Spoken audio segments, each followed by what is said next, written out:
Hello everyone, so today we are going to talk about the categories of NPA यानी कि non performing assets की कितनी category हैं। Basically there are three categories of NPA which is substandard asset, second one is doubtful and the third one is loss asset. तो substandard asset के बारे में बात करने से पहले हमें पता होना चाहिए स्टैंडर्ड एसेट के बारे में।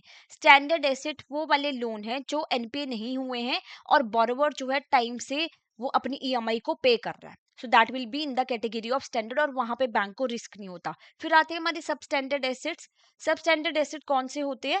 जो एनपीए है फॉर अप टू 12 मंथ, यानी कि किसी ने 1 जैन को ईएमआई पे डिफॉल्ट किया और वो 1 दिसंबर तक उसने अभी तक भी ईएमआई पे नहीं की है, तो वो सब स्टैंडर्ड एसेट की कैटेगरी में आ जाता है। तो यहाँ पे बैंक को ना स्टिल होप होती है रिकवरी की कि उनका पैसा वापस आ सकता है। Then comes the doubtful assets. Doubtful asset वो एसेट्स होते हैं जो सबस्टैंडर्ड एसेट की कैटेगरी में फॉर मोर देन 12 मंथ रहते हैं, यानी कि जो हम सबस्टैंडर्ड को डिस्कस कर रहे थे, अब 2 साल तक जो है आपका ईएमआई नहीं आई है, लोन नहीं पे किया गया है, तो यहाँ पे बैंक की होप कम हो जाती है, रिकवरी के चांसेस कम हो जाते हैं। Ultimately there is last category which is known as a loss asset. Loss asset क्या होता है? जब बैंक और उसके ऑडिटर कंक्लूड कर देते हैं कि अब लोन रिकवर नहीं हो सकता।